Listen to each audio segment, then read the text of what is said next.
In this episode of OG55, we have a very special guest of the channel, friend of the channel, Mr. J. Brad is here to join us talking all about Walt Disney World Fifth Gate, the possibilities, and making the case for it. Making the case for it. We're going to talk about that. We're going to talk about the health of the comic book industry. I also have the Italiano in-house as well. We are talking all those and more up next on OG55.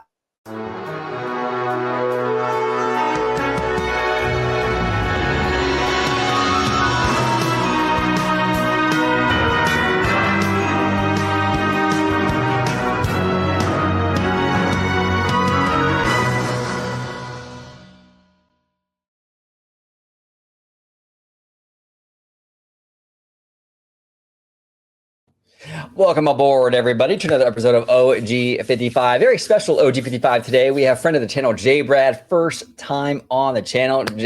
Awesome to see you face to face, sir. How you doing today? I'm doing fantastic. I just had dinner. I'm ready to sit down for a good long while and digest while at the same time talking to you two guys. I've been looking forward to this for a very, very long time. Yeah, no, same with us. It's gonna be a really good conversation. We always enjoy you in the live chats and everything. It's awesome to have you face to face. J. Brad, where can everybody at home find you on social media? Well, I currently just have a YouTube and a Twitter. I refuse to call it X personally. My YouTube channel is J/Brad. You can find me in the comment section of OG55 videos, I'm sure. But if you ever want to find me on Twitter, I am at John Bradford YT. That's the full name plus the YouTube. So it's fairly easy to remember that way.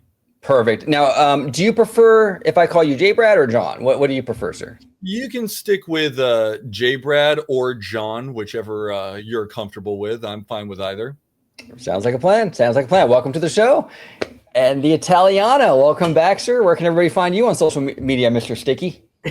Thanks for having me back on. And again, J. Brad, thanks for joining us today. And I always say to all our listeners, viewers, commenters, it's always nice to put a face to the name, and so glad to have you on with us.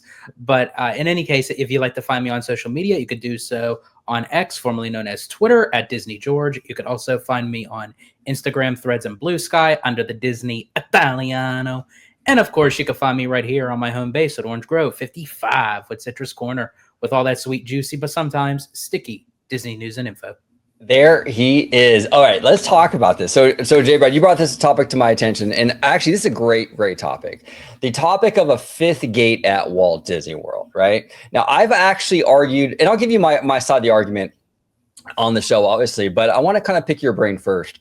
I've made the argument against it quite a few times in videos, and I'll give you kind of my reasoning behind that, like where my mindset's at.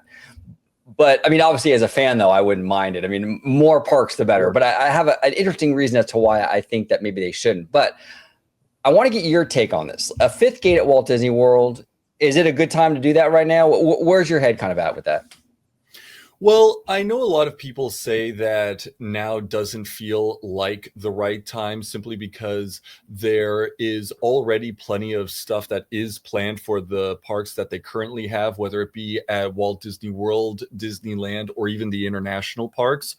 I also totally understand that a lot of people are wanting Disney to try and diversify a little bit. They got their cruise ships coming out, and they'll probably want to maybe focus a little time on trying to get that situated and in the minds of everybody.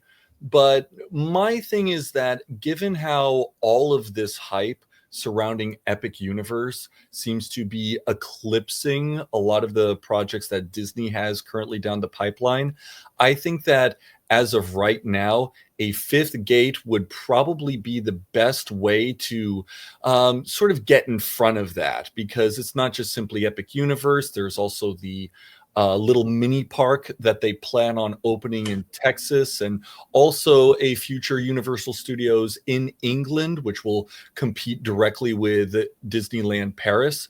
And yes, I think that a fifth gate, as crazy it may sound, would probably be the best way to sort of assert themselves as, hey, listen, everybody, we know you're all excited about Epic Universe here, but, you know, let's not forget who is that, you know, put theme parks into the public consciousness and made it an art form, and, you know, really help, I guess, bolster support. You know, you guys talk about this all the time. You got so many people online that say, oh, Disney's finished, Disney's, you know, destined for decline and all that silliness. But I think that this would definitely be a great counteraction against that.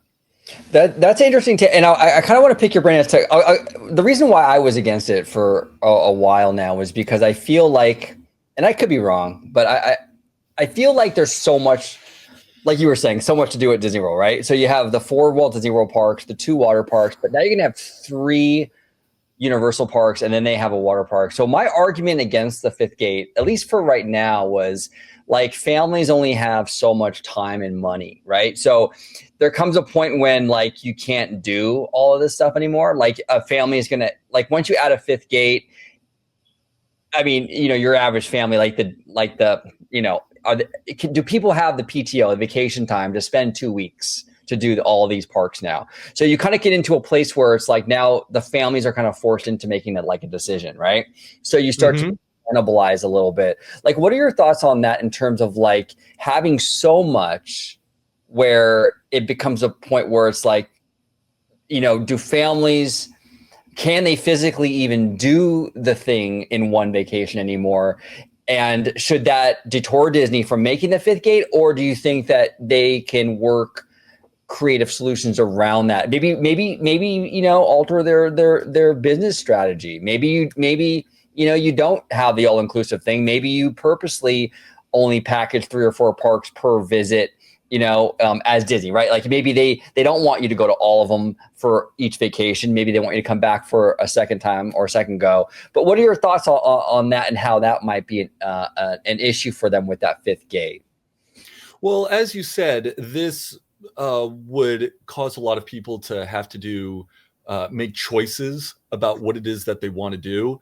When I hear people discuss, you know, doing the trip to Disney World, oftentimes I will hear they'll do Magic Kingdom, the part in the apartment complex's noisy drainage system, but they'll do Magic Kingdom, they'll do Epcot, they'll do Hollywood Studios, and then they'll do Animal Kingdom, and then sometimes they'll do a day at Universal Studios. Right. My thing is, by adding a 5th park, you can sort of, if let's say I was a Disney exec and I was really gung-ho about trying to cut into Universal Studios, what's the word I would say, feet on the ground, like traffic, so to speak. I would want to have them spend as much time in Disney as possible. I know that for European travelers, they get like 2 weeks vacation or holiday, as they call it. So it probably is a little bit more in the realm of possibility for them. But with 5 parks, you could theoretically do all 5 weekdays outside of the weekends. Now, I do have several ideas over what I would like the 5th gate to be, but seeing as how this would be a huge undertaking, I also have a strategy for how they can not worry about people not being able to afford 5 days. I'll let you continue it from your end, though. Yeah, no, I love that. I love that. I want to tap into that. And that's an interesting way to look at it, right? You build this 5th gate. Mm-hmm. And if you can keep people on Disney World property, prevent them from going to Universal at all, like, think about it, right? Like what you were saying, if you can get people to just do Disney, well, then 5 gates isn't that bad. Like, you can technically, a family of, like you were saying, a family could do the 5 days and get all 5 parks in. So if Disney could make a compelling argument, like, you know, you don't have to go to Universal. See, because my whole mindset with the 5th gate was like, I was including the 3 parks at Universal. If Disney could build that fifth park and keep enough people away from going to Universal, they might be able to do what you're saying, Jay Brad, where, you know what, if we can keep them on Disney World property, not even think about Universal, then they can do the 5 days. They obviously they would have the time, the money to do that. That's a fascinating way to kind of look at it. I like your way of thinking with that one. But George, what do you think, sir? Well, and that's even Universal's strategy. I mean, the whole gambit of them having Epic Universe was saying, hey, this could be the time where people can come down to the Universal Orlando Resort and spend a week. Now, I personally don't feel like you still need a week at Universal, even including Epic Universe. And that's where Universal kind of shot themselves in the foot, because basically right now, everyone just wants to do Epic Universe. Why? Because they haven't put in any kind of updates, changes, expansions into the studios and Islands of Adventure. So when they're telling people, hey, well, we're forcing you to go to these 2 parks just to get the 1 day at Epic Universe, that kind of like weighs in on, okay, well, do we really want to do this or do we not? But I'm going to kind of play devil's advocate on both sides for a second. I'm going to try to break it down. So, Jay Brad, to your Break it down. Break it down. break it down. To your statement. Now, I'm going to give a little pushback for when you say to announce the 5th gate now to kind of spearhead against with Epic Universe. I feel like because of like the smaller stuff that Walt Disney World's doing, I think that's the reason why I think that they're doing it now, is because Epic Universe is on the brink of opening on May 22nd. So to announce a 5th gate right now, I feel like it would be kind of foreshadowing everything else, because it's like, okay, well, they're announcing it, but by the time we get all the other things in the pipeline with Tropical Americas, Villains Land, Cars Land, it becomes irrelevant up until the fact that they say, hey, now we're ready to do the 5th gate. So I do agree with you. I feel like that in time, Disney should do a 5th gate. I just don't think it's the right time to make the announcement right now.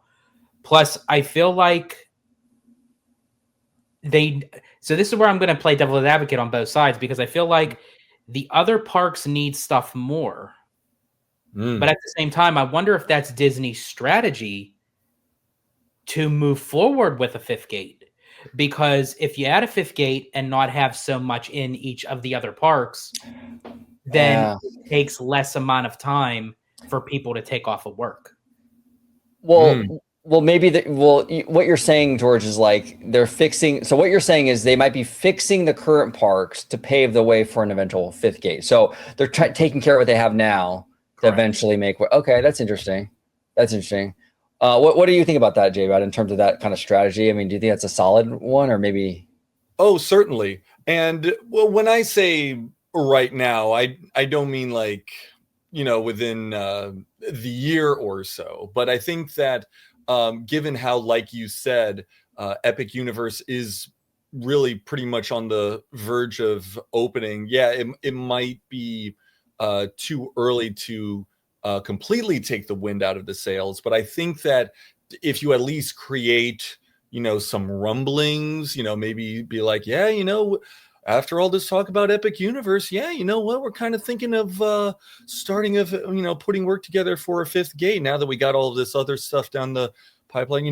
It's like a snowball effect. We build a Cars Land and a Villains Land, and hey, wouldn't you know it, we've gotten all this momentum and buildup and groundswell of support from people coming in to see, oh wow, look how cool everything is. Plus, you got Disneyland Forward to look forward to. And so I think that, all of these events that are happening right now can definitely dovetail into a 5th park announcement, I think very soon, actually. Now, the only thing I would have to say to that, I would absolutely love that. I think because we would take Disney serious to the fact of that they would be working on a 5th gate. However, I think Josh D'Amaro kind of ruined that aspect when he gave us the whole, well, what if we did this? Well, what if we did that? And I feel like that would put the Disney fans back into that realm of, okay, we don't want to hear about blue sky. Right.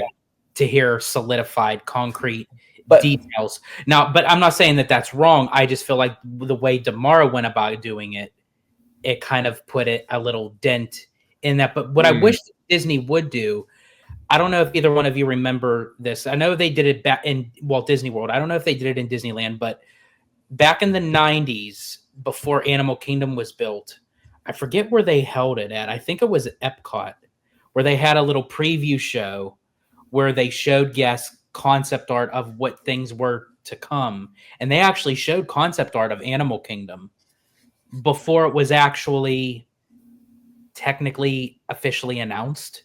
I don't know if it was at Epcot or if it was at the time it was the Disney Institute before it became Saratoga Springs. I think that maybe that's where it was at. But they kind of gave like it was like a little theater, and they kind of showcased certain aspects of what Disney was potentially moving forward to by showing even rough sketches of everything. I think if Disney did that in a much smaller space, rather than make an announcement like at D23, I think maybe they can get away with it. For me personally, I feel like I'm not opposed to blue sky stuff. Like, if they want to say we're thinking of this down the road, I'm not opposed to that. I think my issue was because there is context and nuance to a lot of this stuff, right? Like, so when Josh D'Amaro gets on stage and he doesn't really announce it, intermixed it. Well, yeah, like when he gets on stage, he doesn't really announce anything, and it's all blue sky. Then it's like the extreme.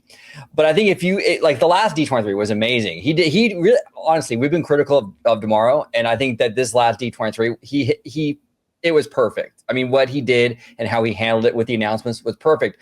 But I think if you had this last D23 in August, and at the very end, like to Jay Brad's point, maybe at the very end, you would have like, okay, hypothetically, right? You have at the very end. But we're also thinking of a fifth gate.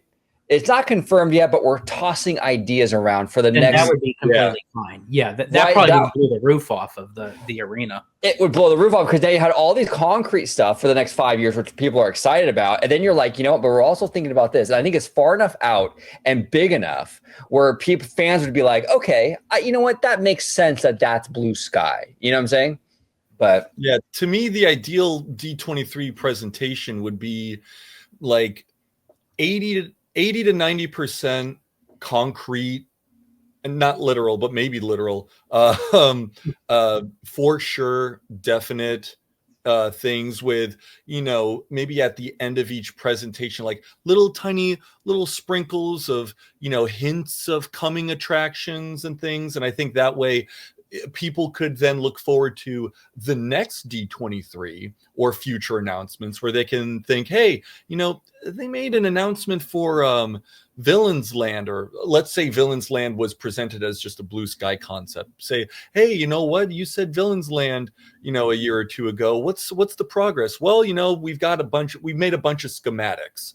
We have we've drawn up a bunch of physical plans. I think stuff like that is very, very healthy because, to your point, if it was just all blue sky, then that is setting it up for a disaster, because then you're building up everybody's expectations so high that at some point, so many people could only be disappointed, Right. No, 100%. Now, J. Brad, you were talking about you have some ideas for this fifth gate. Yes, I do. Yes. 5 ideas for what I believe would be a very, very good fifth gate for Walt Disney World. And 4 of them, I should preface by saying the number 1 is the one I really, really want. The other 4 were ones that, I have ideas for, but I do kind of have reasons why maybe not. But the 5th one is, my definite choice. So, it's kind of like a little bit of a live action listicle that we're about to do here. Awesome. So the first one, and this is one that in my research is something that a lot of diehard Disney fans say they kind of want. And that's the idea of a quote unquote Yesterland. Like instead of Tomorrowland, it's a Yesterland.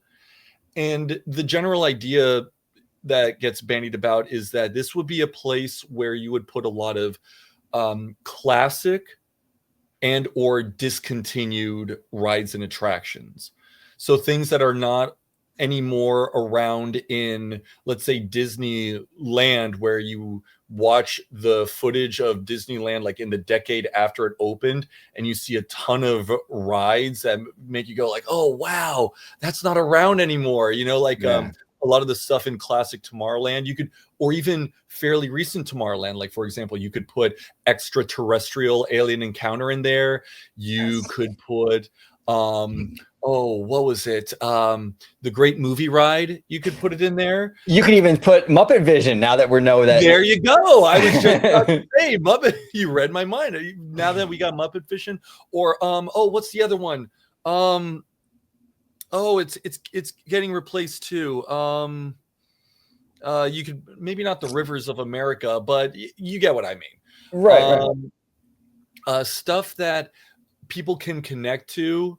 Now I remember. Mission to Mars, stuff like that. A lot of Tomorrowland stuff, you know, if we're being honest here. But things that a lot of older people can go and they can feel really nostalgic for.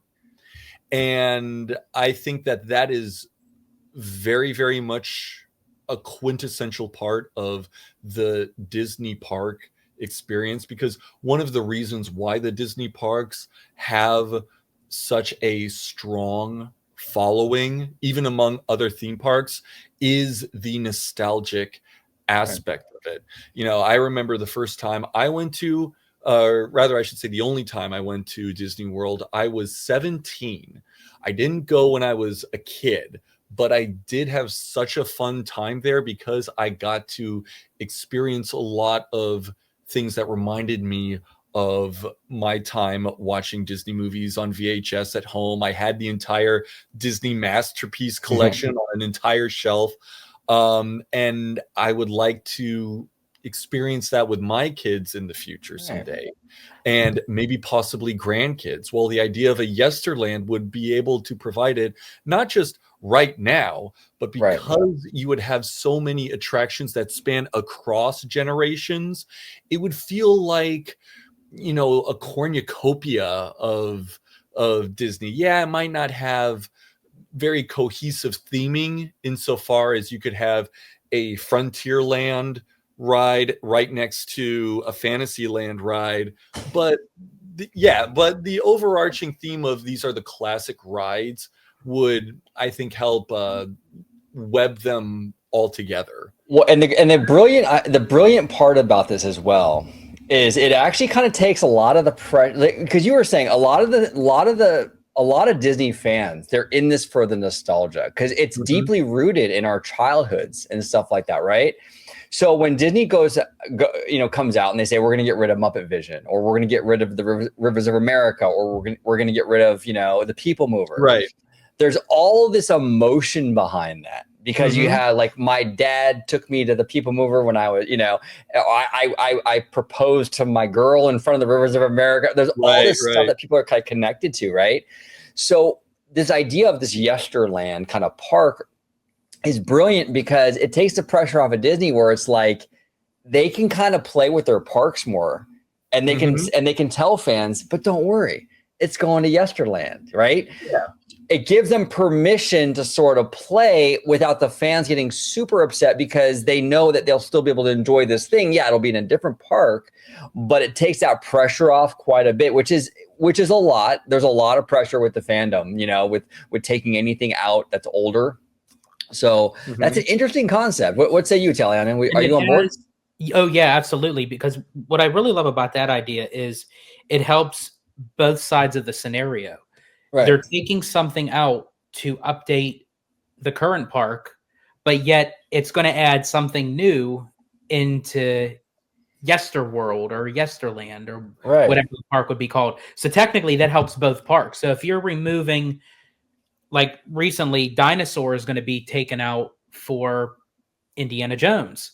That's the one I was thinking of, Dinosaur, yeah. Oh, okay. Yeah, so Indiana Jones is being placed into Animal Kingdom. It's something fresh. It's something new. It's something different. Okay, so that's something new for Animal Kingdom. But then, even though dinosaurs being taken out, hey, Yesterland's getting a new attraction, but it's an oldie but goodie. It's dinosaur. And what I also love about that too is that also pays tribute to Walt himself, because I believe it was Marty Sklar that always said Walt had one foot in the past and one foot in the future, where he was all about progression and technological advancements, but also how he moved forward was by looking back. And I think a Yesterland or a Yesterworld kind of theme park, I think would be beneficial for all. Well, and you can even do it. I'm putting my business cap on right now, right? Like I'm thinking like the folks in Burbank, basically, right? If you wanted to, you can go crazy with this because you have this Yesterworld or Yesterland theme park, and you can have these after-hour events where like you have the walk-around characters as they were seen in like the 1950s and 60s. Like for example, you got Mickey and Minnie as they were, the costumed as they were. Gosh. In like Scare Walt's the crap day. out of everybody. Why not? right. But I mean, the amount of people that would line up for that, to take that photo, to have that Instagram moment, to have 1950s Mickey Mouse and Minnie Mouse sitting there, or 1960s, or even the 70s versions. You can go through each decade because Mickey and Minnie and all these costume characters have changed so much through the years. You can utilize that in this park because technically it's yester. I'm going to take it even a step further from that as well. You know, like how they would have like the street, the people of Main Street and everything, and the band. You can add walk around cast members, but they're dressed in that time era. So even though that they're cast members, but they're walking around as if they are actually park goers. Oh, that's interesting. Of that time era. Even have like a thing where guests could come dressed like they're from a different time period. Like, hey, it's 70s night over at Yesterworld. So you come, dressed like you're a hippie or a mod or something. That's a great idea. I really like that, Jay Brad, and I think it hits all the right notes. I think it would be red meat for the fans. The fans would eat that up like crazy. I think it benefits Disney, like, as a company too, because, it takes out, like I said, it takes that pressure off of them a little bit, because nothing ever really goes away or nothing ever really dies because it goes into Yesterland, and there's going to be less of that animosity towards Disney if people know this thing is going to live on in this other park. Like, I mean, Muppets is a perfect example of that. The big issue with the Muppet thing is it's Jim Henson's last work, right? So fans don't want to lose that. Now, to be fair, the Jim Henson Company has come out and said it will live on in some capacity. Whether that means they're just going to throw it on Disney Plus, or whether that means it's going to be shown in some theater somewhere, I don't know. But the sticking point is losing that. You know what I'm saying? Like, fans aren't against Monstropolis necessarily. They're against losing that piece of work. But you totally blunt the blow, so to speak, when you mitigate that blow when you have this other park where you can put all this stuff in there and people can still enjoy it. I mean, I miss the People Mover. I miss the People Mover. I would love to be able to go to another park out here in California, or even well, they have one in Florida, but another park out here in California, say, that gave me that People Mover experience. I don't need it to be in Disneyland, or if I can go to this Yesterland park and you can check out Captain EO and the cool shows of the past, that'd be a lot of fun. And I'd say, honestly, if that makes a good blow, then more power to you. There you go, George. He had to do it, Jay Brad. He had to. I am of the opinion that Captain EO should be a face character in the parks. You should be like walking around Tomorrowland. I think that would be, or Epcot. That's interesting. I would love that. What's interesting too is I haven't seen anything from Skeleton Crew. I haven't watched any of the episodes yet. It's really good. That's what I'm hearing. But from speaking to Captain EO though, I heard that Fuzzball is in there. Yes. I have heard. I have. What was it? What episode was it? I saw them all in one go. I can't remember. Skeleton Crew. It definitely. A lot of people say it's like Goonies in space, but there is very much a feeling of, I guess the word would be Spielbergian. Oh, that's cool. like if you've seen E.T., you know what I'm talking about. Right. Or the J.J. Abrams Star Wars movies. Well, maybe not because they're a little bit contentious, but that idea of using nostalgia and, dare I say, weaponizing it to some degree in order to really. Oh, you know what? Actually, did this Stranger Things. I would say that it's also got a little bit of that in there as well. And in fact, and that's the characters. The kid characters, they live on this planet that's supposed to look like a sterile American suburb. So it's sort of scratching at that itch. That's perfect. And when I heard the description of the show, that's exactly what I was thinking they should have gone in that direction. I'm glad that they nailed it, ultimately with the finished product. But the reason why I bring that up is because I was watching, I think I forgot what channel it was. It was a Star Wars channel, and they were live, and they were talking about how Fuzzball is canon now because he made an appearance in this Skeleton Crew show. And I'm like, that's interesting, because I would, when you mentioned Captain EO being a face character and what have you, Disney does seem to be leaning into the Captain EO stuff a little bit even recently. So I would love to see a face character. I'd love to see the creatures of that Captain EO film. I mean, it always felt a little Star Warsy to me. I mean, you can even put those in Galaxy's Edge. I'd be fine with that. They would fit perfectly in there. You know what I'm saying? But yeah, Captain EO and also Helix. I don't know if you guys are familiar with Helix. I'm not. There's this great documentary by Defunct Land where he talked about how for one summer in Tomorrowland, I think it was in Disney World during the 70s, there was a band that was like a space band. Like they had guys dressed up as aliens that played the instruments and stuff. And it's this fantastic documentary of how, like, for one summer, there was just this rock and roll space opera band at Disney World. And they had a dedicated fan base for that one summer that they played. That's interesting. Defunct Land, you said?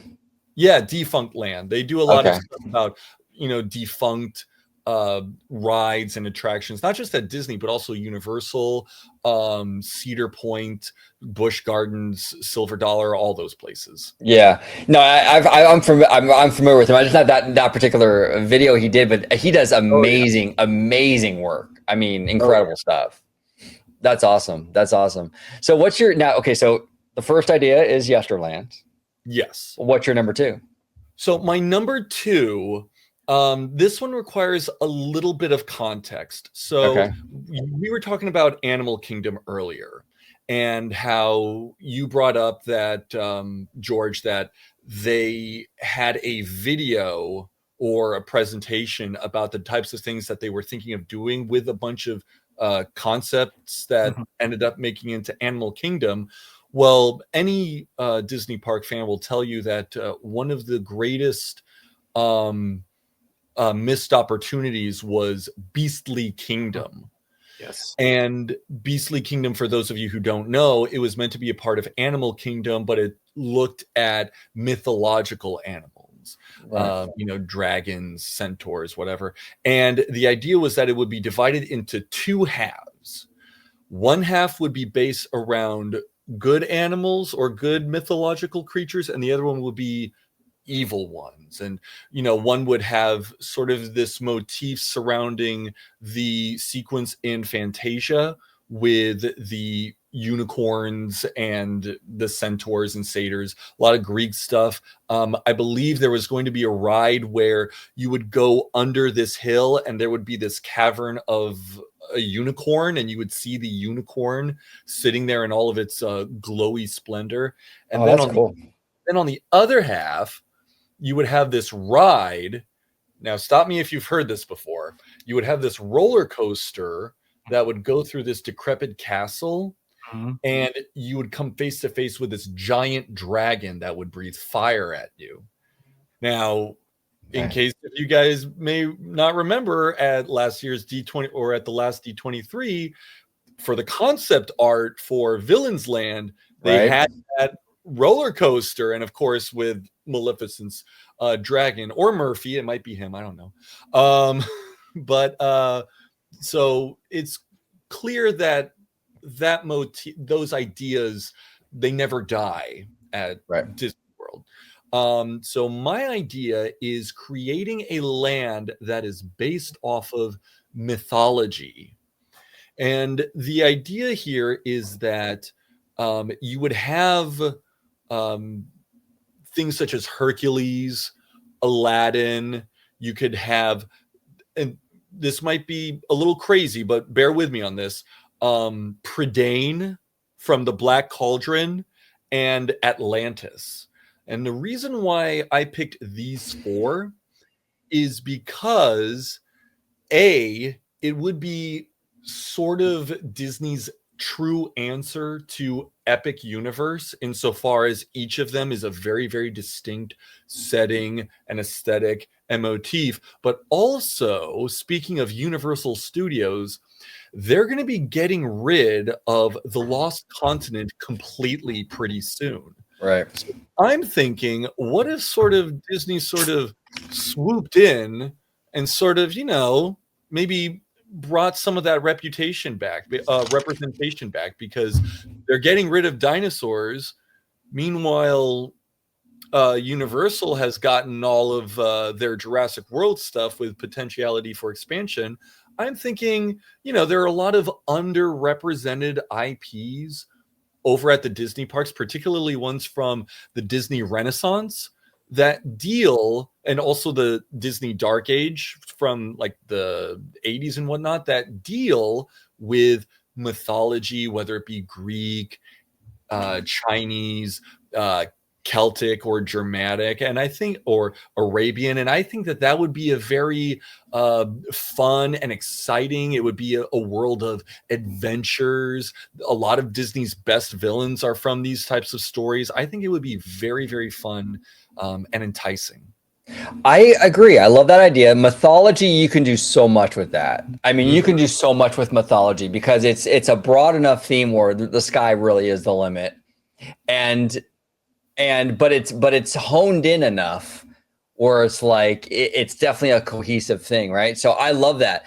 I mean, you could even, if they wanted to, if they wanted to dip into the Star Wars thing again, they could even put that franchise in there, maybe lean more into like Jedi and Sith and stuff like that. If they wanted to, they could. That would technically fall under mythology. But there's a lot of franchises in the Disney wheelhouse that you can play with, like you were saying, with animation, especially. I would love to see that Black Cauldron stuff. I mean, I think Black Cauldron has. So, I mean, I know that movie was like a notorious flop at the box office, but it has like one of the coolest villains in the Disney, the Horn King. Oh, absolutely. Amazing. I think they got to have the Horn King at Villain's Land because he is so imposing. He's frightening. He doesn't have a villain song, but he doesn't joke around. He is completely serious 100% of the time. And I just thought that was like so cool about him. Actually, when I was little, I thought that he and Maleficent were like the same species, because they both have similar horns. But yeah, I think that having an area, I also thought of like maybe having a little bit of Sword in the Stone stuff in there as well, Arthurian legend. The only reason why I would be thinking of maybe not having it as a fifth park is kind of the same reason why I might be willing to say no to Yesterland. And that is simply because I think that this idea should be possibly, if not a fifth park, this should be Disneyland forward. And my idea is that if it can't be a fifth park, it should be Disneyland forward, the big lot, have half of it be the light side, and then the other half could be the dark side.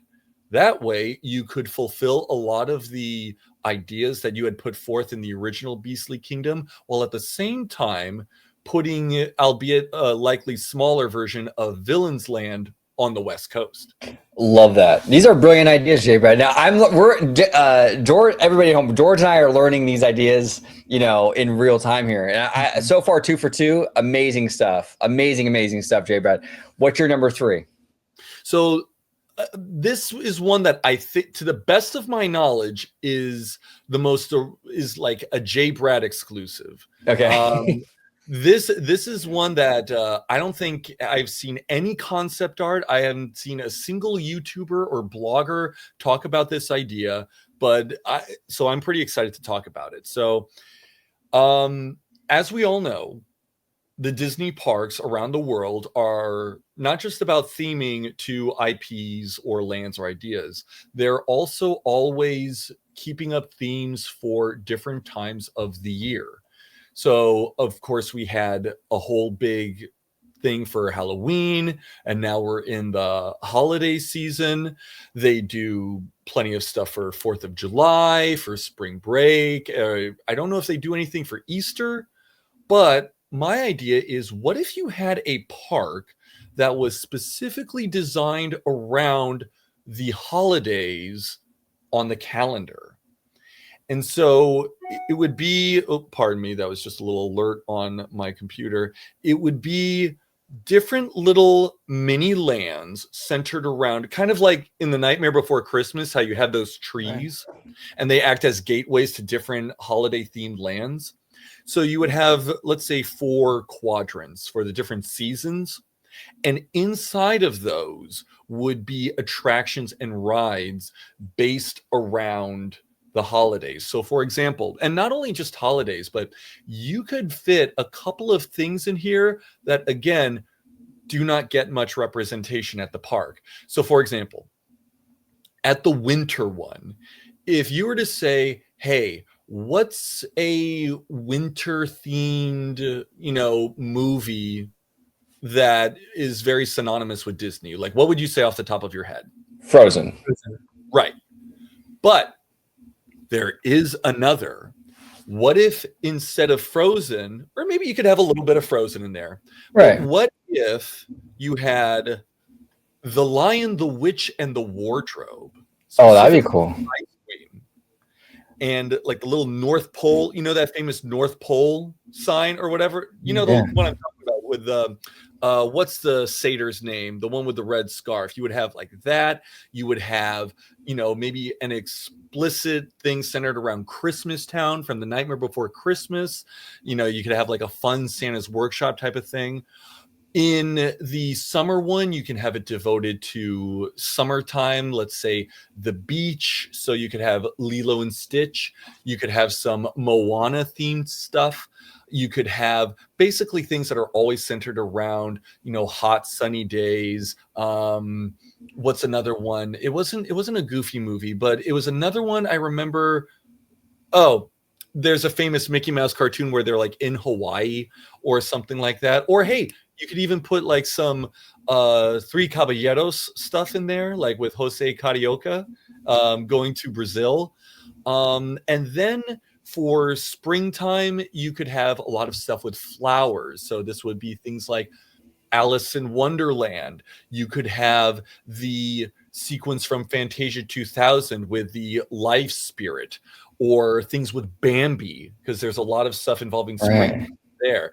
And to the best of my knowledge, there's not really any Bambi stuff in the parks that I can think of. No, I can't think of either.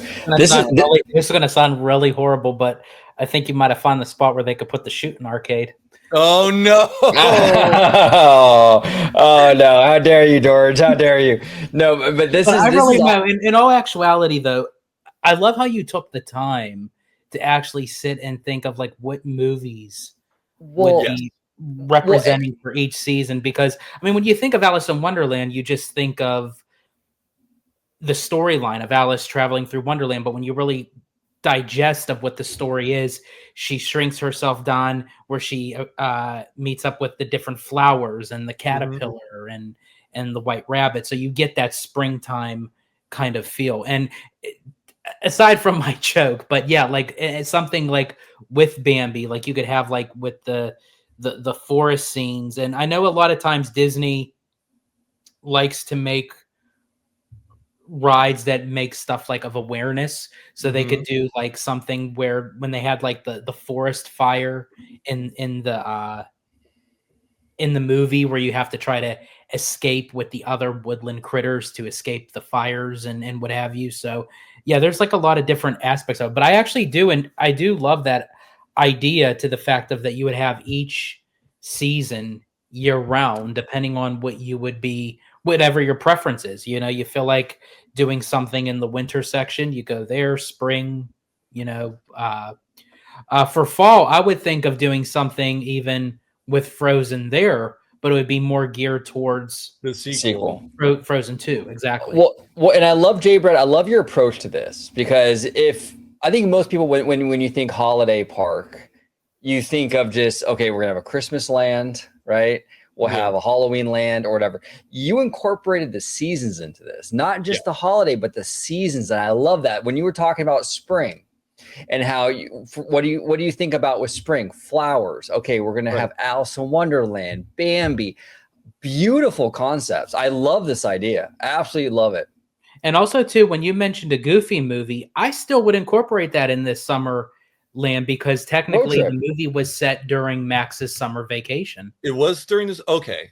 For a moment, I got it confused with an extremely goofy movie. I thought it was during the school year, but I got my wires crossed there. Okay. Yeah, totally. Yeah. Great stuff there. Go ahead, George. Sorry. Or Jay, I'm sorry. Oh, I was about to say for fall, I was thinking not just simply Halloween stuff, but also just the changing of the seasons. I don't know if you guys remember or if you know about it, but there was this one Disney movie that I think it ended up just being a TV movie, but it was an adaptation of Something Wicked This Way Comes, the Ray Bradbury story. And it talks about, it's this traveling carnival, and the guy who runs it is sort of this mysterious shadowy figure who can grant you any wish you desire. And a lot of the wishes involve nostalgia, but it's set during the fall. So it's sort of, so you have a lot of older people wishing they were young again, but it sort of plays into the idea of the changing of the seasons. Like physically, the leaves fall, the flowers wilt and things like that in preparation for winter. I know this might sound a little bit morbid, but Disney has its dark moments too. I'm also thinking that like you could have a lot of stuff involving harvest, not just like farming or like harvesting, but like the bounty of Thanksgiving. And this might be a little bit tricky doing Thanksgiving stuff, considering how Pocahontas might be a bit of a touchy subject, considering the historical context.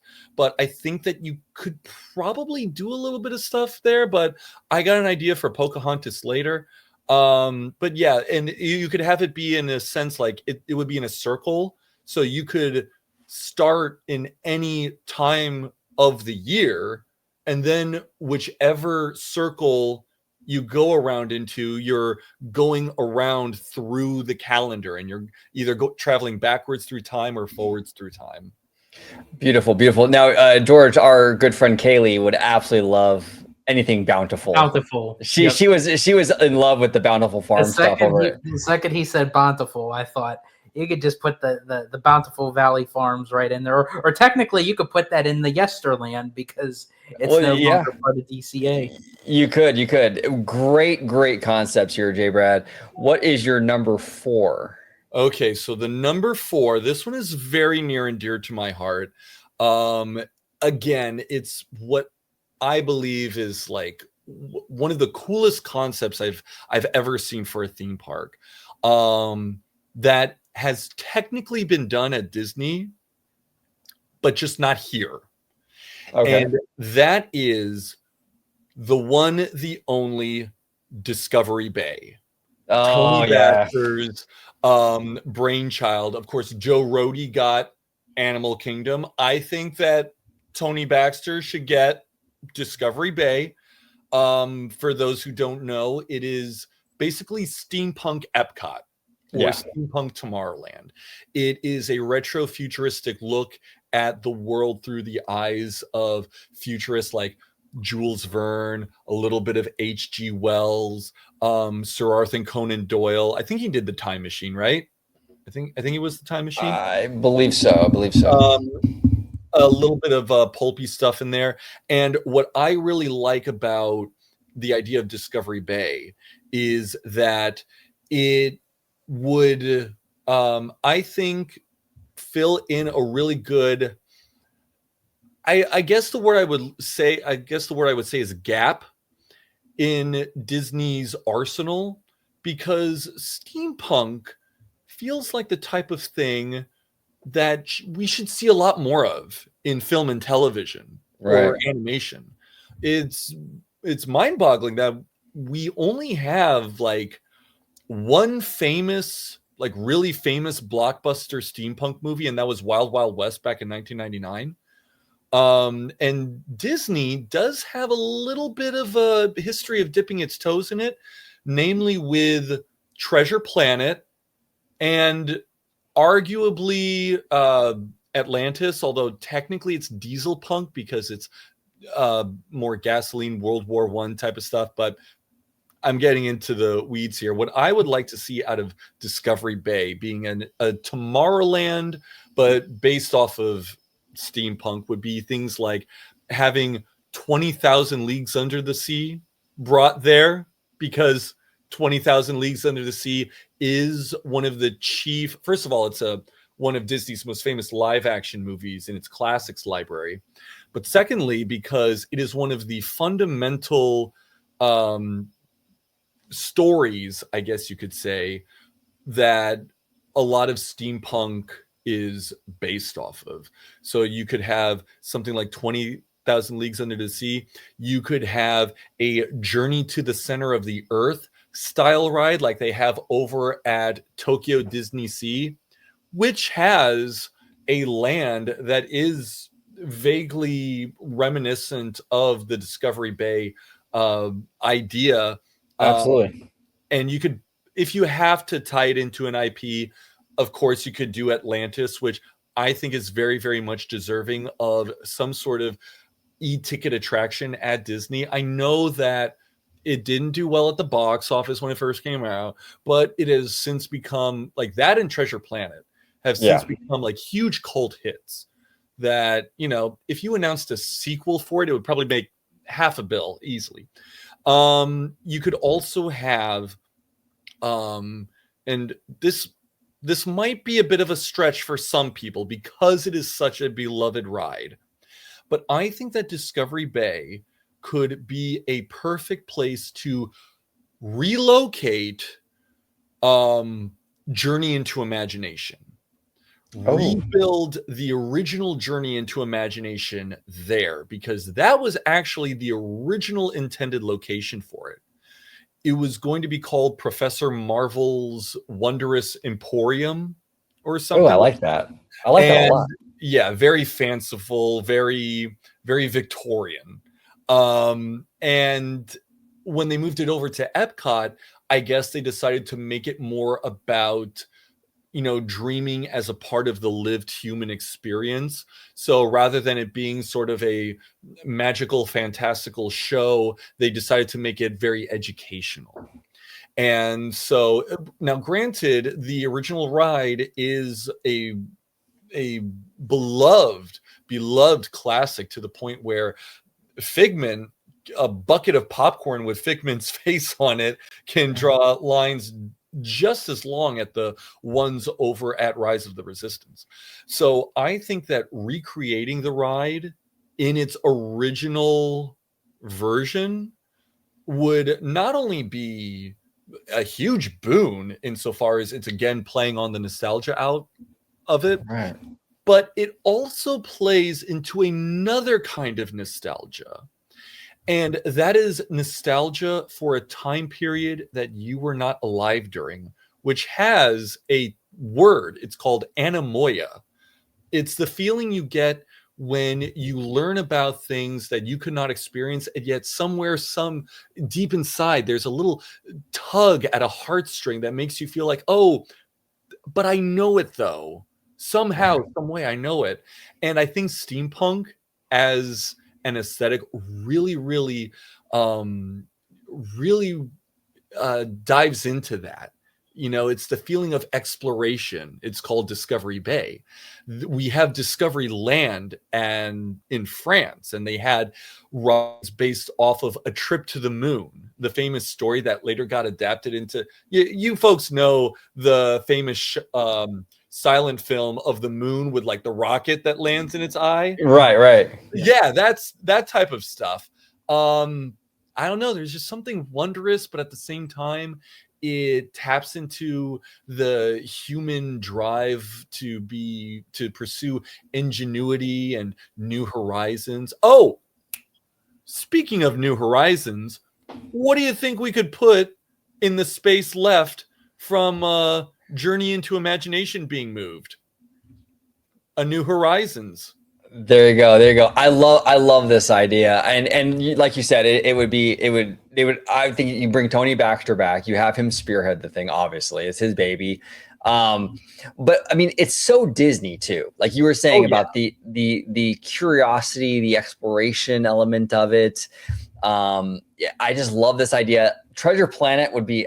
And I know Disney's like, because it's like you said, it didn't do well in the box office. But Treasure Planet would be such a perfect match for a park like this. I would just be absolutely gorgeous. Which, by the way, not to divert too much, Disney is obsessed with these live action remakes, right? Oh, yeah. They're obsessed, and they want to always remake the movies that were already huge hits in the first place, like Lion King and Beauty and the Beast. Why don't they tap into some of the movies that didn't have a great run initially and try to insert some life into that IP again, right? So like you were saying, like if you were to do a sequel, right? Or you could even do, if you were to do like, let's say you did a live action Treasure Planet, man, I could see that doing so good. I think Treasure Planet and Atlantis were more made to be live action. Well, yeah, and then now let's say you make a live action Treasure Planet or a live action Atlantis, like Pirates and of the Caribbean. Exactly, Jay Brett. Exactly. That's exactly where I was thinking about. And you would revitalize that franchise. And now Treasure Planet is seen as something viable for them. I don't know why they don't go that route. I guess because it's the risk factor of losing money on it again. I agree. They should do it in the Pirates of the Caribbean style. I feel like that's where Jungle Cruise went wrong in a sense. They made it more slapstick kind of, and I get it because with the Jungle Cruise you have the corny jokes and everything, but I think that they could have intertwined that into a more serious, darker vibe and just kind of throw the corny jokes like in between there rather than have the whole storyline be around a corny joke. And I feel like the Jungle Cruise kind of gave off the same vibe that it did for the Jumanji sequels. Right. Yeah, a little bit. Both had the Rock. Exactly. A little bit. Yeah. Now, George, before I move on to his next concept, what do you think? Discovery Bay, whole park. Oh, absolutely. Yeah, I absolutely love that idea. Anything that Tony Baxter has touched, whether it became a reality or just a vision, is pure genius. I feel like anything that was a missed opportunity, that was at his hand, I think should at least get another opportunity at the light of day. And I think that would be a phenomenal addition for a fifth gate. Yeah, and before we go on to your fifth idea, Jay Brad, I just want to say I'm really impressed with these concepts because they're very well thought out. Yeah, they're really good stuff here, man. And they're really good stuff from one to another. Like they all don't have like similarities. Like they are completely separate from each other. That has like a whole complete different meaning, background, style, all around. Well, yeah, and there's so much potential with each of these parks. Like I can go on for days about what you can do with this stuff, what you can do with the mythology, what you can do with your season park. You know what I'm saying? And the way you're tackling that angle of that concept, and obviously Discovery Bay, that would be incredible. So much good stuff here. Last but not least, your fifth concept. Okay, so the fifth concept. This is the one that I think probably has the most potential to actually happen for a multitude of reasons, which I'll touch base on at the end. So the park idea that I think would be best suited for a fifth gate at Walt Disney World in Orlando, Florida is the scrapped but almost happened. Disney's America. Oh, bold, bold. Disney's America, a very bold choice, I know. But for those of you who don't know, Disney during the Eisner era, they had contemplated opening a park in Virginia based around American history.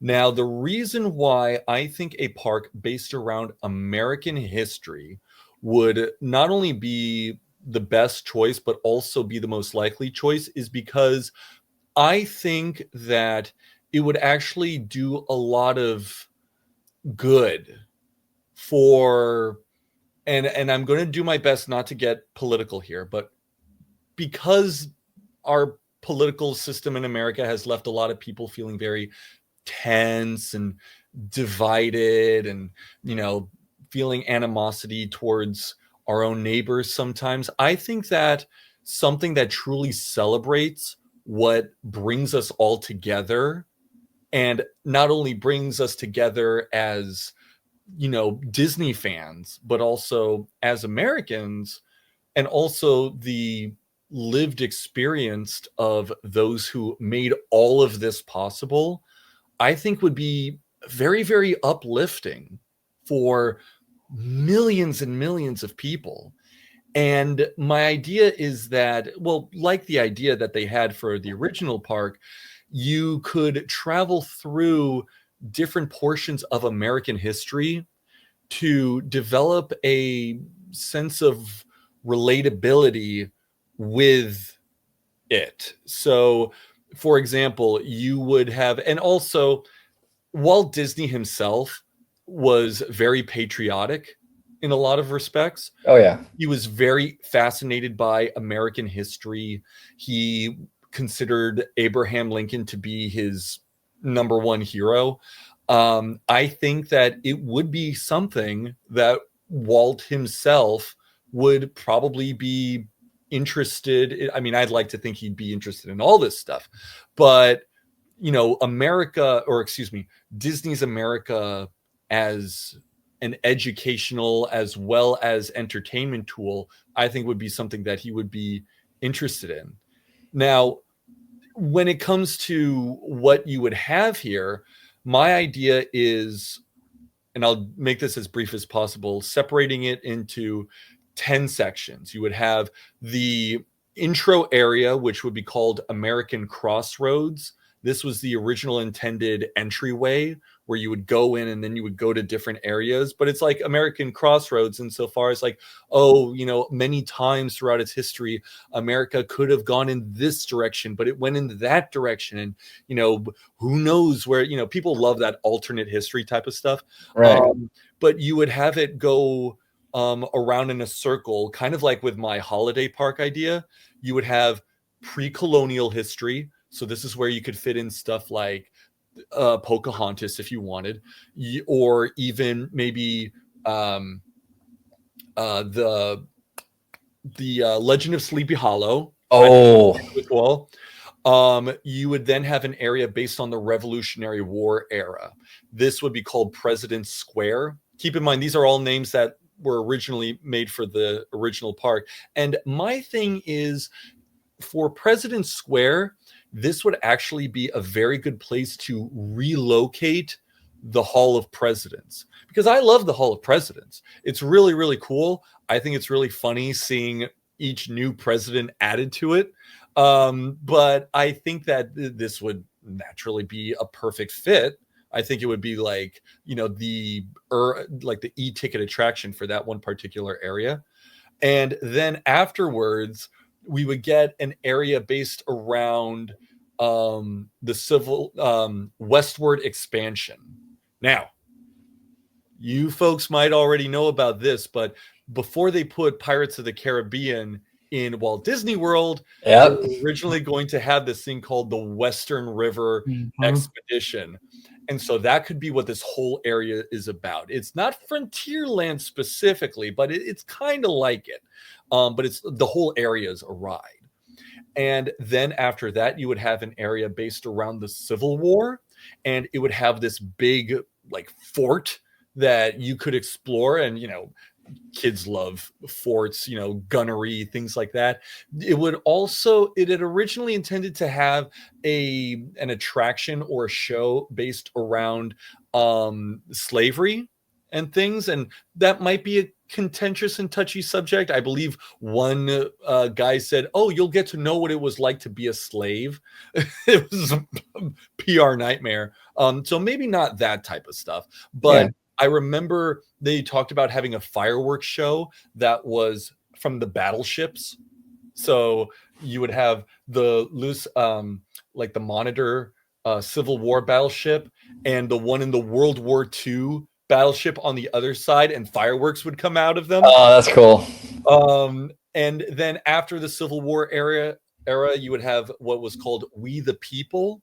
Now, this was based on the turn of the century, and this was based around the big wave of European immigration that came into, and other places, but the big wave of immigration that came into America after the Civil War, because all these people had died, so we need more people. But it would have a big thing based around Ellis Island, so you could experience what it was like to go through Ellis Island, which is closed now. Granted, they have a museum, but still, you don't actually get to feel like you're, experiencing what your grandparents, what your great great grandparents probably went through to get into America.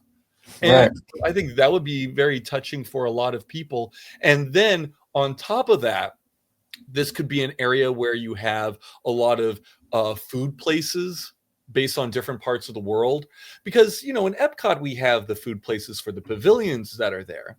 But a lot of countries are, let's be honest, likely not going to make it into Epcot. So you could have places like Polish food, or maybe some, I don't know, oh geez, now I'm hungry. Oh, I got distracted. Sorry. A lot of food stuffs there. Now, after that would be, this is the one I'm looking forward to talking to about the most, the Jazz Age. Oh, nice. So like the 1920s and stuff. Now, in the Disney parks, namely Hollywood Studios and California Adventure, they have stuff based around the golden era of Hollywood, which is great. I love that aesthetic. But there's nothing based around the Jazz Age in New York and Chicago. Oh. So here's where I'm going with this. So I'm thinking that not only could you have a lot of shows that are very musically inclined, right, about Broadway or whatever, but this would also be a good place, and this is going to be a recurring theme for this area, to bring about another scrapped idea that they didn't go with, and that was Dick Tracy's Crime Stoppers. Yes. So there was going to be a ride at Disney, in the Disney parks, based around Dick Tracy. Right. It'd be like, you would be like, the bad guys, you would play Dick Tracy, and you would fight against all of the gangsters in their colorful outfits. If the movie was, I think, extremely underrated, and I think having a really high intense, actiony thrill ride based around it would, like you were touching upon earlier, give a lot of these IPs a second chance, right, relevancy. Because if the ride is really good, people aren't going to go, I heard the ride's really good, but it only made 1.5 times its return at the box office. Well, 2 years before I was even born, so I don't know. Like, well, and to your point, Jay Brad, you're absolutely correct on that, because here in California, we got Universal Studios Hollywood, right? Mm-hmm. One of the most popular shows, really, for theme parks around the world is that Waterworld stunt show. Yes. And it's based on one of the biggest notorious Hollywood flops of all time. And this show packs them in every single day. So you can have an excellent theme park edition based on a flop, and it can still do very well. Absolutely. Now, I touched upon this earlier, but then the next area would be what was supposed to be called Victory Fields. Now, this was going to be about World War I and II. So it was going to have a lot of stuff about how, maybe not a lot of the political stuff during the wars, because that would probably be impossible outside of that one Donald Duck cartoon. But but it would talk about how the U.S. Army built all of those cool airplanes. You know, you would get to go inside a tank. You would get to see how the military trained. So you would get to see all of that cool stuff. And believe it or not, when they were coming up with ideas for it, you were going to go inside a bomber plane and you were going to fly around. Well, the technology that they had come up with for this ride ended up getting used for soaring. Oh, interesting. Okay. Now, George, I think you're going to like this next one because you brought it up earlier. So in the pitch for Disney's America, there was going to be an area dedicated to American agriculture. And the ideas that were used for this were later used for Bountiful Valley Farm and Disney California Adventure. So I think that there should be one there. But my idea is a little different in that it's not just simply about American agriculture, but it would deliberately take place during the 1950s, the post-war era. So there would be a lot of, in addition to the farm, there would also be a family that owns the farm. And it's clear that it takes place during the 1950s. So they would be bringing up things like, oh, yes, they're building all them highways across America. So this will make it much easier for us to, send our food to, all the grocery stores and stuff. And you could have like a 1950s diner off to the side. And I'm thinking you could have like farm to table food there because that would educate people on the importance on having fresh food. And maybe a cool thing about motorcycles, because in Disney California Adventure, they also have the thing about the Cars Land, and it's based on Route 66, right? You could probably put in a little bit of extra stuff in there, maybe like a motorcycle ride. And then it would end with what was supposed to be a county fair that took place during, again, the turn of the century. It was like Coney Island and stuff like that. But my idea is that the county fair would take place in the modern day, not specifically now, but some sort of like timeless version of the modern day, the postmodern era. And throughout the county fair area, there would be little games and rides and little things that are based off of all of the things that you just saw, but it would be done in a very kitschy way. So, for example, George, earlier you brought up the shooting range that they got rid of. Well, you would have like a shooting range, like a trier, that you could play like a typical carnival arcade game. But on the arcade game, it would have characters from the Western River Expedition. Oh, that's cool. You would have, let's say, how sometimes at fairs and stuff, they'll have a car show. Well, you would have like a really nice car that would be like a 50s style car that would be on display. And you would have an old man there. And like the old man would be one of the characters from the Bountiful Valley Farm, but like much older. So you meet him when he was young, and now you meet him now when he's much older. And I'm sorry if this sounds like super too in depth, like I spent way too much time thinking about this, but I just love the idea of the county fair sort of being like, all of the history that you just experienced, all of the struggle, all of the big, like huge events throughout American history, all sort of condensed into like lunchboxes and little stuffed prizes that you could win at a little nickel and dime game at a county fair. And it sort of brings it all together, the scope of how encompassing history is, but also how we might not fully grasp the gravity of everything that's happened that we didn't get to experience. And what I want to do is, I mentioned how at American Crossroads, you can go one way or another way. Well, my idea is that you can either go in one direction where you travel forwards in time and live out the story that way, or you could start at the end in the county fair.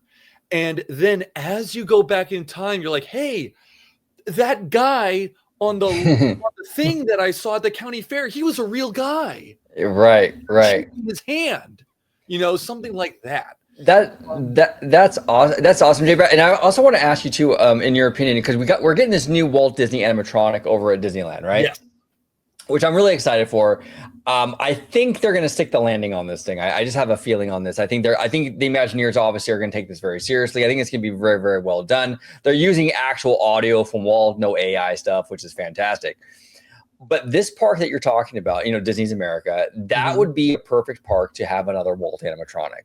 Some sort of stage presentation where you have Walt up there. You have, like you were saying, Walt was a very patriotic man. You have countless audio footage of him talking about America that you could utilize in a stage show of that. Absolutely. And I think that would be amazing. Absolutely. And you could have, and I just want to say, I'm also a believer that they're going to stick the landing with Walt as well. In fact, I would even take it a step further and maybe have, in addition to the Walt Walt animatronic, maybe have a little something. I don't know if there's going to be a screen involved with the presentation, but maybe have a couple of animated. You remember that scene from Jurassic Park where the guy interacts with the cartoon character? The DNA thing. Yeah, Mr. DNA. Like, I thought, oh, how cool would it be if in addition to the Walt animatronic, you also had like a couple of animated Walts, but they're animated like they're from different eras of Disney's history. Oh, that's cool. I thought that would very be really cool. Very, very cool.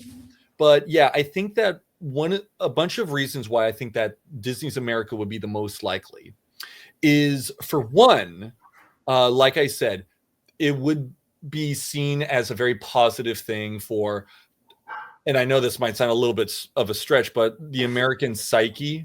Right. Because, every once in a while there's an event that really like shakes America and its people to its core. I think that something like this would be a very fun thing that everyone can all agree on is a really, really good thing to happen.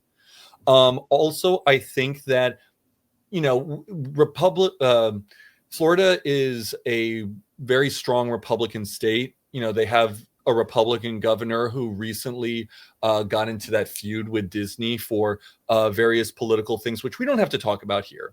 But I think that, and I don't know him personally, so I can't say for sure, but I think this idea would probably be something that Governor DeSantis would probably be like, hey, that sounds like that might be a really cool idea about American history. Because, not saying that the Republican Party has a monopoly on American pride, but it would probably be very, very enticing to say, and I helped make it happen. Yeah. I could see that. I could see that. Absolutely. And also there's some people who might say, oh, well, do you think kids are going to want to, go to a park dedicated to American history? First of all, yes. But second of all, how great would it be to have a park or a specific section of Disney World where schools from across America can send their students, say, hey, you want a trip to Disney World? Disney as America. So, congratulate maybe a day at Magic Kingdom if they're really good. But yeah, right, exactly. But you can very easily fill it up to capacity just on student groups alone. Not to mention plenty of international tourists who would probably be like, yeah, why not American History Park? Why not? Might be fun. Why not? Exactly. Like as Americans, I want to go to Japan. I want to learn about their culture. Oh, absolutely. So absolutely. People from other countries and stuff, when they come here, they're probably just as eager to learn about ours. You know what I'm saying? There's that curiosity factor and the eagerness to learn, which is awesome. Great concepts, Jay Brad. Really, really impressive. Thank you. Yeah, I love these. Everyone at home, comment down below with all your thoughts on just overall the fifth park in general, whether Disney should or shouldn't build it, and Jay Brad's awesome ideas for what he would put as a fifth park. Now, before we leave today, Jay Brad, I have one more topic I want to talk to you about because we talked about it in the live chat, right? On a couple live shows ago, the comic book industry. And George and I are admittedly not experts by any means on the comic book industry. I don't really, we don't follow it really much at all. A topic came up about like the viability of comic books right now, you know, and I wanted to I want to pick your brain on that. Like, as a normie, I see it as like maybe like a dying industry. I'm not, because I don't really know. I just see like, okay, physical comics. We live in a kind of a new age. What is the state of the comic book industry right now? Like, is it viable still? Is it thriving? Where are we at right now with this? Well, in a way, you are both correct and incorrect insofar as that it's not so much as that the comic book industry is becoming less and less viable because it's print media. Rather, the industry is having to do a lot of second guessing and soul searching in terms of how it wants to orientate itself for changing markets. So I know that sounds like a word salad, but again, I'm really hungry. But the comic book industry that we all know it to be typically is, you know, superhero stuff, Marvel, DC, those little thin floppy comics that you pick up from a comic book store and then you read. But the comic book industry is a lot bigger than that. Namely that, first of all, there are a lot of independent comics, you know, a lot of popular stuff like, The Walking Dead, Scott Pilgrim versus the World, Invincible, The Boys. Granted, those last two were superheroes too, but it just goes to show that neither Marvel nor DC has a monopoly on superheroes. Plus, you got newspaper comics. You have manga, which is doing significantly better than American comics are, at least in terms of the typical floppy format that I mentioned. And then on top of that, you have graphic novels. Now, a lot of people think, well, aren't graphic novels and comics the same thing? Well, a graphic novel is when it's released in book format, like the thick book format, at the start. The other way is when they collect issues together and put them all together in a collection. That's called something different. It's either called a trade paperback or hardback for American comics, or in manga, it's called a tankobon. Gotcha. Now, unfortunately, Marvel and DC, if you can believe it, despite their movies making billions of dollars, like Deadpool and Wolverine, despite their hugely successful video games, their popular cartoons, and of course, their theme park rides. You know, Universal Studios Spider-Man ride is how old? And it's still like in the top 10 theme park rides every year or something. You would think surely that these things would be doing a lot better, but not at all. Some of them kind of become breakout hits within the comic book community, but to your point, it's becoming increasingly difficult for these types of comic books, particularly if they're sold exclusively in comic book stores, to become breakout hits among normies. Right. Which didn't used to be that way. It used to be that normies would pick up comic books. Granted, they would normally be sold at newspaper stands or in grocery stores. But once they became a little bit more of, once you started having more and more people who wanted to create more, I guess you could say, not just simply mature comics, but once you started having many more dedicated collectors, Now, all of a sudden, you started having stores popping up that's specifically sold comic books. And then you had what was the great comic book crash of the 90s. Now, I know you might be thinking, a comic book crash, how does it crash? Right. Well, some of you may know that stuff like Superman #1 or Fantastic Four #1, obviously these things are worth millions of dollars, especially in good condition. And so what happened was, a lot of comic book publishers at the time thought, hey, since all these #1s are selling for $1 million, we could print a bunch of #1s for different things and then say, hey, if you buy it now, it'll be worth something in 50 years. Well, the problem is that they don't print Superman #1s anymore. They stopped doing it a super duper long time ago. So you had all of these stores buying crap loads of comics that they couldn't sell. And so a lot of people actually went out of business that way. And slowly but surely, over the 90s and 2000s, things started to build up. You started having several cartoons and movies and video games that sort of helped uplift popularity of different comic book characters. And then, you started having things like the MCU and the Dark Knight and the Walking Dead, all of these things that became really, really big and popular. And of course, manga started getting popular as well. I know you guys say that you are really into Japanese culture and stuff. So I don't know if the names I'm going to throw out there are super popular or ones that but things like Naruto, of course, Dragon Ball Z, Right. Bleach, Shonen Jump. And then, of course, you also had a lot of manga that is very, very popular among women, too. Something that Marvel and DC have tried really, really hard to get their hands on, more stories that are popular among female readers. And a lot of lately, it's been getting harder and harder for them to really gain a foothold in these markets, especially considering how now you have all this extra competition. So as far as the current state of comics is concerned, they're in a bit of a pickle, because on the one hand, you want to make comics that sell.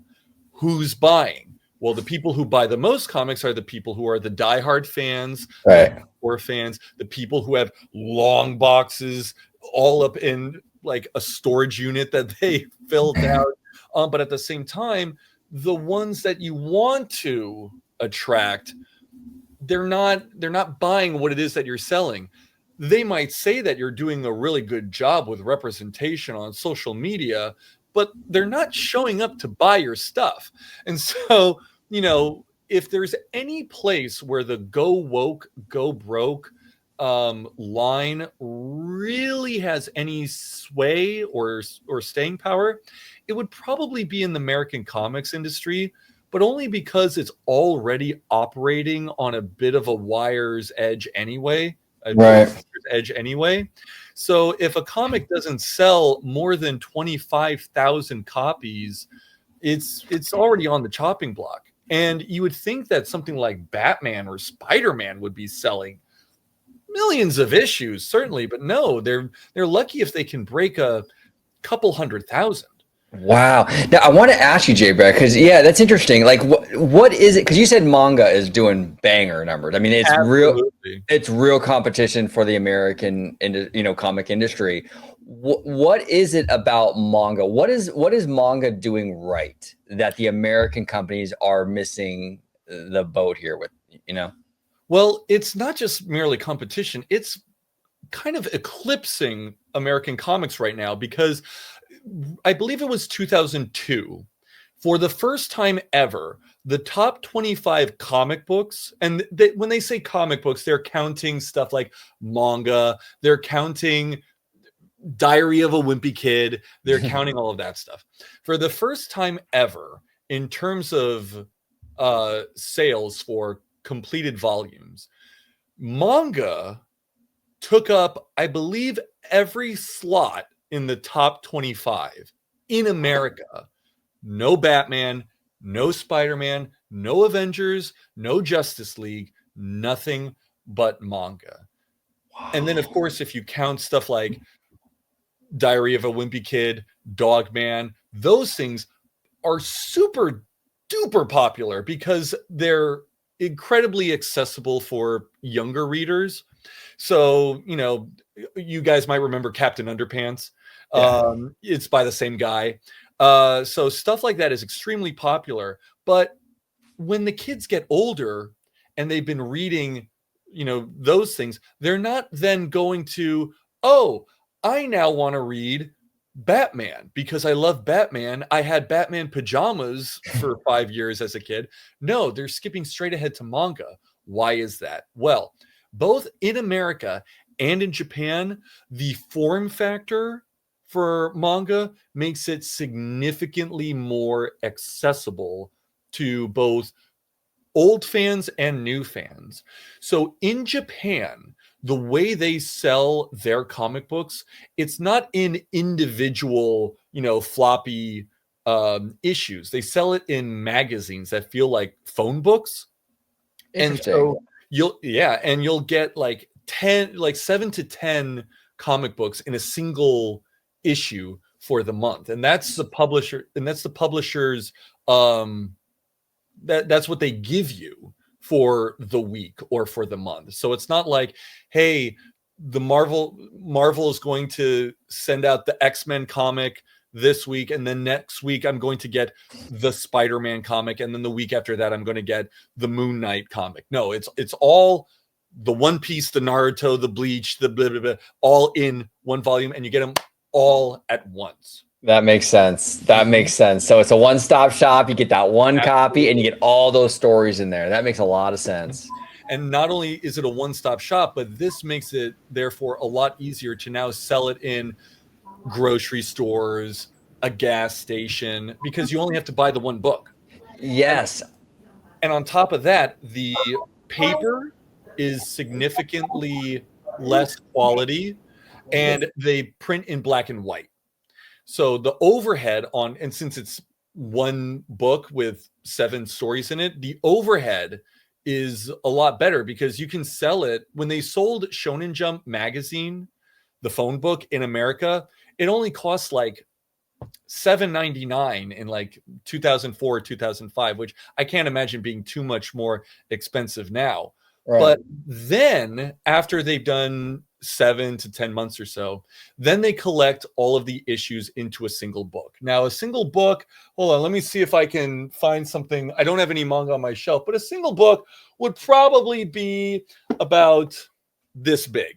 Okay. Okay. This size. And so you could very easily fit this on a bookshelf. The floppy issues, they have to be put in bags with cardboard in them so you can store them. Right. Granted, you can have a collected edition, and you know those are fine and all, but the size of, and plus you can get slightly nicer paper, but not that much nicer, so it's still less expensive. Right. For the collected manga, for the tankobon, it's just so much easier to carry around. It's just so much easier to put on a shelf. So, and plus not only that, and this is something I learned, the spines of the books, because they have volume 1, volume 2, volume 3, volume 4, not only is a lot more easier to organize, whether you're the collector or the person at the Barnes & Noble who has to put it on the shelf, but it just makes it so much easier for a new reader to just dive right in. Because where do you start? Volume number 1. If I want to get into Batman, I can't start at issue number 1 because issue number 1, Detective Comics number 45, 15? I don't even remember. The first issue came out in the 30s. So there's not, and plus characters change, characters die, they get resurrected. Turns out it was an evil twin the whole time. Then you have multiverses. You have the sliding timeline where characters like where characters like Spider-Man can be 25 for 40 years. You know, whereas With manga, it's just you start at issue 1 or you start at volume 1, and then you go boom, boom, boom, boom, boom. And because it's already been made in Japan, you just simply have to take whatever is the most popular stuff over in Japan, just bring it here. And therefore, American consumers are just getting whatever the cream of the crop is in an easy to digest form factor that is very inexpensive. You can be a middle schooler who shovels sidewalks, and you can buy 2-3 books a week, which is what I did. And yeah, for a long time. And not only that, but you also have things like anime. The anime industry is becoming increasingly popular here in America and around the world. And one of the things that's a benefit for is manga sales. Because if you have a series that just starts at issue 1, but you first saw the cartoon where it's started episode 1, well, now they're working in tandem. So the show follows the book. Unlike, let's say, oh, I really enjoyed Spider-Man Homecoming. Which Spider-Man comics do I read that is just like Spider-Man Homecoming? There aren't any. Right. It's its own universe. So it's like, oh, okay. Well, what about I really like The Dark Knight. I thought the Joker was really cool in that. Where can I read more Joker comics? Well, you can read a ton of them, but none of them are like the one in The Dark Knight. So it's increasingly difficult for people to, I think, get into comics. You know, if you decide, oh, I'm just going to read standalone stories, I'm going to read alternate universe stuff, but it's getting to the point where we now have DC Comics not only creating comic book lines based off of movies.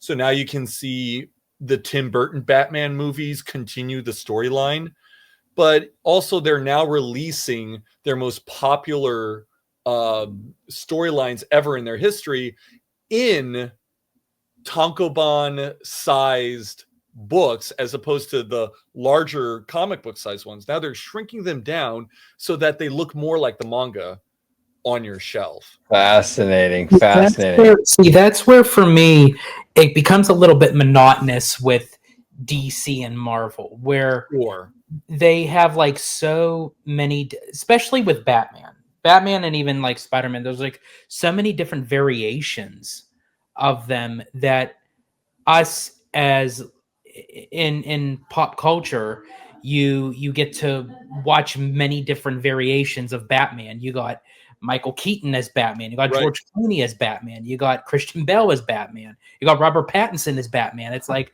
you got Ben Affleck as Batman, Lord help us. But it's just like it becomes like, how many more Batmans can you watch? So when you go to have it in a readable format, as you had mentioned, Jay Brad, it's like, okay, well, which Batman is this? What Batman universe does this fall in? In what you're describing with the manga series, it's basically just plain black and white.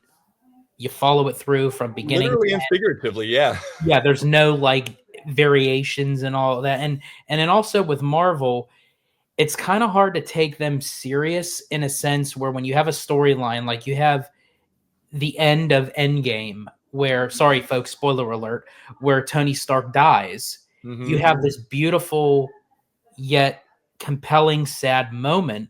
Well, it's like, oh well, yeah, but in the Marvel universe, Tony Stark can come back in another format.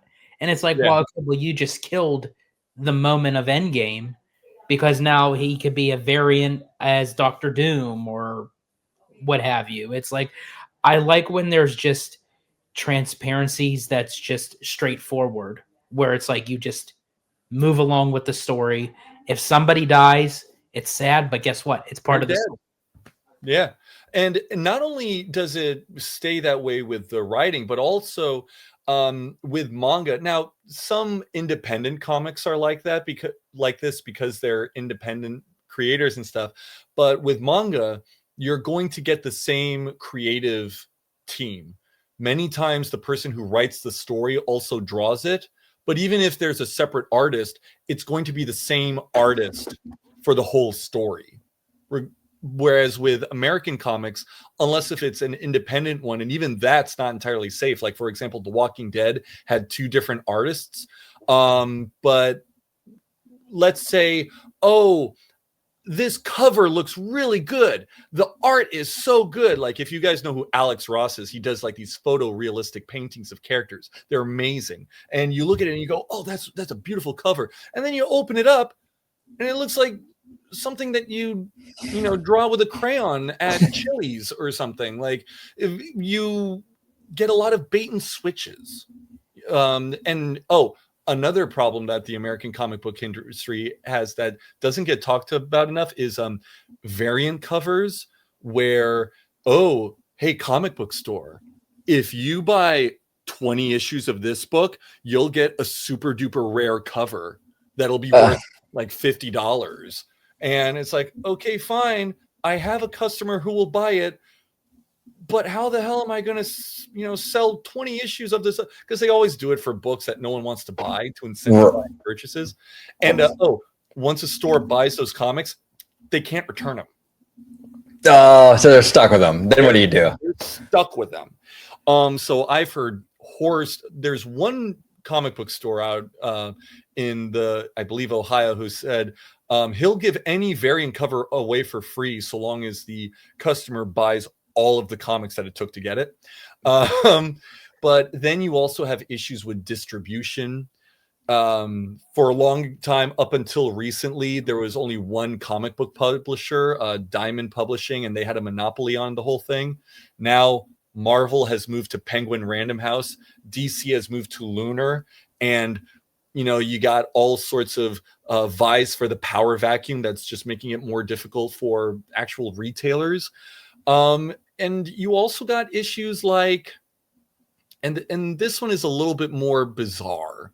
This is something that a lot of people say is a great thing about manga, is that American creators, not all, but enough, are really touchy. A lot of authors will get into arguments on Twitter. They'll be rude to fans at conventions. Whereas in Japan, because of the difference in culture, because of much less individualistic culture, manga authors are often very private individuals. They'll make their money off of their product and stuff, but they're not doing like the convention circuit. They're not, saying this, that, and the other on social media. There's a lot of issues within. I know I touched upon Go Woke, Go Broke earlier, but there is a bit of an issue within Marvel and DC of some authors who are getting really, really opinionated. Not opinionated, but they're getting really like snippy and rude on social media in ways that even I find kind of like, hey, buddy, you're trying to represent your company here. You're the guy writing Spider-Man. This actually happened. You're the guy writing Spider-Man, and when a fan asks you like a simple question, you tell them to go fuck themselves online for everybody to see. There's a lot of when you're representing another company, you have to play ball by that company. Like, if I work for Disney, I play by Disney's rules. They sign my paycheck, right? So I gotta be best behavior. I can't just spout off on social media. I'm representing a bigger entity, right? So for me here on the channel, it's like, okay, well, it's us. We're like, we're our own thing. Okay, time and place. We can have our opinions. We can kind of do whatever, say whatever we want because it's our brand that we represent here. But like, if you're representing a bigger company, like you were saying, Jay Brad, like you're representing a Disney, a Marvel, a DC, a Warner Brothers, and you're just part of like a cog in that bigger machine, you have to respect that. You know what I'm saying? It's not that creator isn't their own company. They're representing a larger company that they have to be more aware of and more cognizant of. Now, if that creator wants to go on to start their own company and they want to say whatever they want to say, that's perfectly fine. I fully support that. But when you're working for something else bigger than yourself, you have to play within the rules of that something else. You know what I'm saying? Yeah. And you're not just representing the company, you're also representing the character. Because like what George was mentioning earlier about all of the different people who have played Batman, every actor who's played Batman from Adam West up to Robert Pattinson, all the people they're all part of that legacy. They all have their part to give to the history of it. So if you're, let's say, the person who's in charge of writing stories for a character that is so beloved, yeah, you know, with great power comes great responsibility. You kind of owe it to everyone to not only provide good customer service, but you know, do right by the legacy of the stories that you're writing for. I have to say, if there is one line that you could have fit in this topic that we're talking about, you fit it in perfectly. Oh yeah, beautiful. Chef's kiss. Chef's kiss. Yeah. I think that if the American comic book industry really, really wants to right itself, the things that it could, you know, learn the most from Japanese comics is make them as accessible as possible. I think that the phone book idea would work maybe not so well for Marvel and DC because they're printing like 50 different books a month, so that might not be feasible. But if you're a smaller company that does only release maybe 5 comics a month because you're smaller, why not put it all in one book? That way you can save money on printing costs, and you can also sell it in ways that more people see it. And then you also have to, you know, have comics that have a beginning, middle, and end, because like we touched upon earlier, Batman is eternal. Batman will be having movies and whatever long after all of us are dead. Yeah. But he's still going to be fighting the Joker. He's probably going to be on his 10th Robin. You have what was I going to say? Comic book shops have to be not only treated more fairly because they're your only lifeline between you and your customers, but also you have to make it so that normie customers have more reason to come in too. So one thing that the MCU, and I've spoken to several comic book shop owners about this, the MCU, despite movies like Avengers and etc. making $1 billion, did not make too much of a dent in actual comic book sales. Oh, that's interesting. Yeah. Because, you know, people may come in, but they don't walk away with a lot of stuff. They don't walk in being like, I love Captain America. Give me all the Captain America you got. It's like, oh, it's not like Chris Evans. Oh. Do you think those kind of comics like DC and Marvel is now more geared towards, rather than people that have like the nostalgia part of the films, rather than say, oh yeah, okay, I'm reading this because, as you said, this is the Chris Evans Captain America, or this is the Robert Downey Jr. Iron Man? Do you think it's more of the collectors, that people that are just buying them to kind of keep them behind shelving, so to speak? Oh, well, yeah, actually, there are a lot of people, and you can probably imagine the type who are like, I don't like what they're doing with Spider-Man. Oh, this is just, you know, let's do it. But they have to go in every month to get the newest Spider-Man because they got to complete their run. They can't just say, oh, I'm just going to have this gap in my collection. These are what some people in the industry refer to as like whales, because they're like the biggest catch. The guy who will come in every month, buy like 30 comics that they have on hold, spend like $200 or whatever. Oh, I forgot to mention, comic books are expensive. Those individual floppy issues, they'll be like 24 pages of story, but they could run you like $5 a pop, and you'll be done with them in like 5-10 minutes. Now, I think, and this is going to tie everything together. I actually think that Disney could do something with this. So Disney historically has had many comic book venturings, namely with Mickey Mouse, Donald Duck. The Scrooge McDuck comics are very, very famous in comic book circles for being really, really good. Shockingly so. Even if you're like a DC or Marvel superhero guy, the Scrooge McDuck comics are fantastic. But I think that Disney could use its, throw its weight around in not only promoting Marvel comics, which it hardly ever does, saying maybe at the beginning of every Marvel movie, say, hey, did you like this? You like this movie?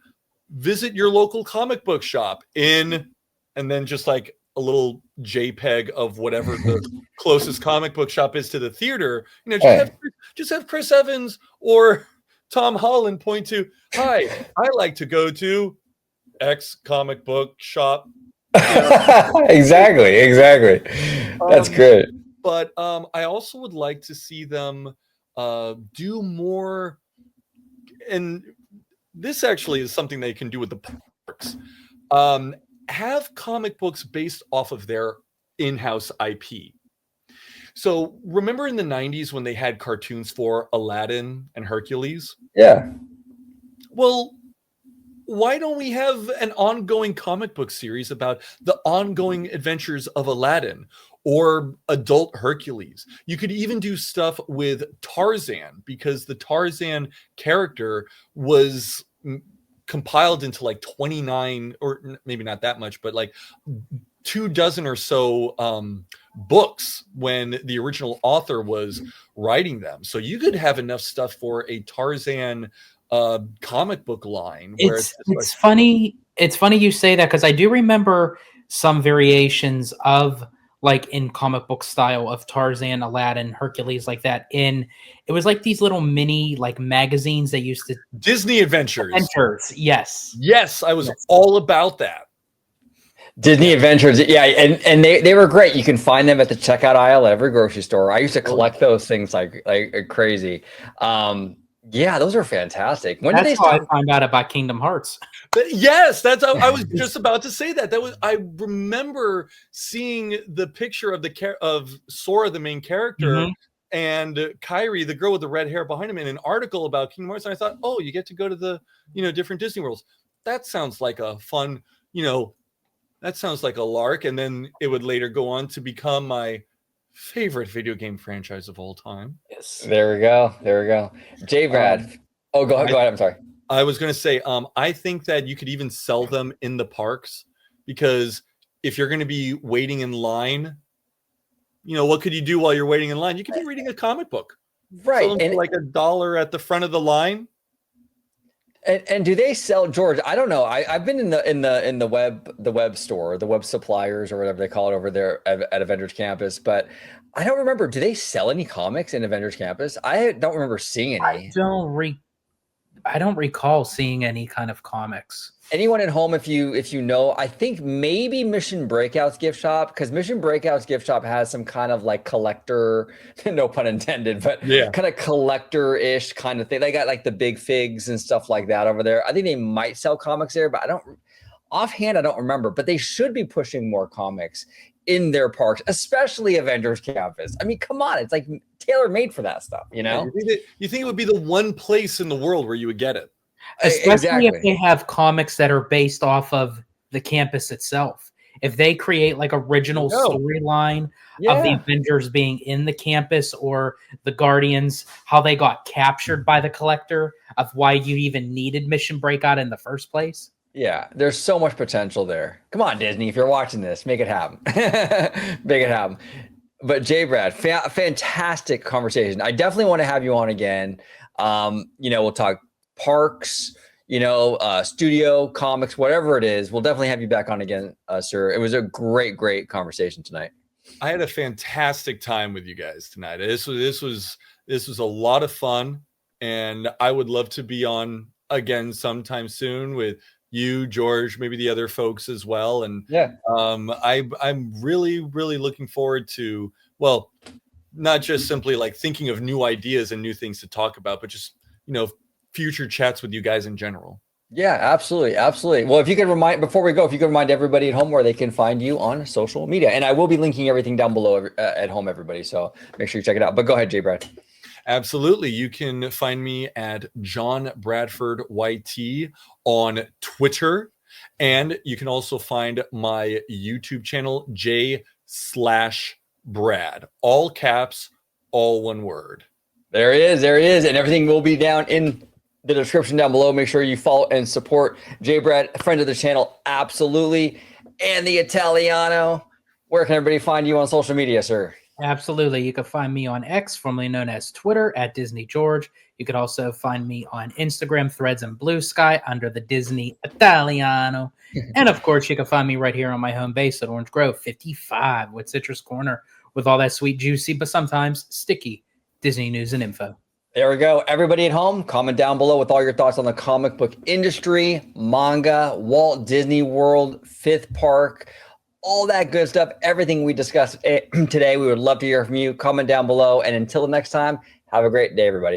Thank you for watching OG55. If you aren't already, consider becoming a member today.